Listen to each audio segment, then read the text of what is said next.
আসসালামু আলাইকুম। আজ আমি আপনাদের সাথে শেয়ার করব খুবই ইজি এবং স্বাস্থ্যকর ফ্যামিলি ইফতার রেসিপি, যেটা খুব কম সময়ে বানানো যায় আর স্বাস্থ্যকর। আশা করছি আপনাদের ভালো লাগবে। প্রথমে আমি হালিম বানানোর জন্য বাজারে প্যাকেট হালিমটি নিয়েছি, আর এটা ঢেলে গরম পানি ঢেলে রাখবো 1 ঘন্টার জন্য। ঠিক এরকম হয়ে গেছে। এখন আমি রান্না করব খুব অল্প তেলে অল্প মশলা দিয়ে। 2 চামচের মতো সাদা তেল নিয়েছি, আর 2টা পেঁয়াজ আধা থেতো করে দিয়েছি।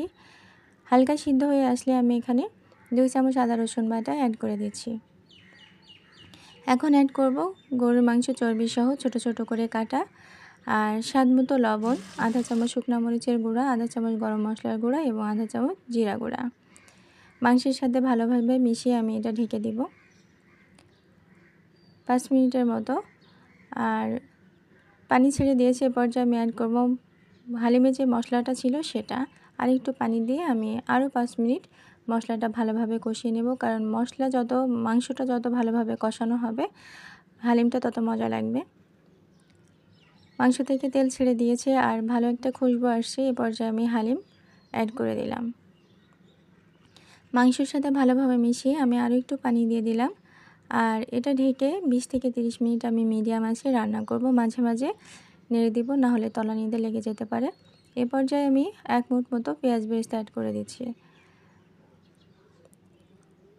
মাংস ভালোভাবে গলে গেছে, আর হালিমের যেমন থিকনেসটা থাকার দরকার তেমনটা আছে। আমি চুলার জাল নিভিয়ে দিয়েছি। আর এখন আমি চিকেন রোল, যেটা ফ্রিজে ফ্রোজেন করে রেখেছিলাম, তেল গরম হয়ে গেছে, সরাসরি তেলের মধ্যে দিয়ে অল্প তেলে আমি এটা ভেজে নিচ্ছি। এক সাইড হয়ে গেছে, অন্য সাইডটাও ভেজে নিচ্ছি। চিকেন রোলটা আমি গাজর আর শসার সাথে পরিবেশন করেছি, আর ছোলাটা বানাবো শসা, টমেটো আর ধনেপাতা, কাঁচা পেঁয়াজ দিয়ে। ছোলাটা আমি খুব অল্প তেলে বানিয়েছি, আর এখানে কোনো বাড়তি কোনো তেল আমি ইউজ করব না। আর 1 টুকরা লেবু। আর হালিমটা মাটির পাত্রে আমি নিয়েছি।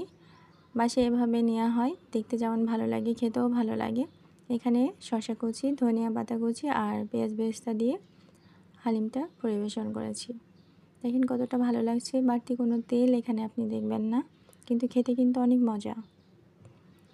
এখন হলুদ পানি বানানোর জন্য আমি কুসুম গরম পানি নিয়েছি 1 জগ, আর হলুদের যে কিউবটা করে রেখেছিলাম সেটা দিয়ে দিচ্ছি, স্বাদমতো পিঙ্ক সল্ট আর পরিমাণ মতো গোলমরিচ। আর এটা আমি বানিয়েছিলাম আমলকি, আদা আর হলুদ দিয়ে।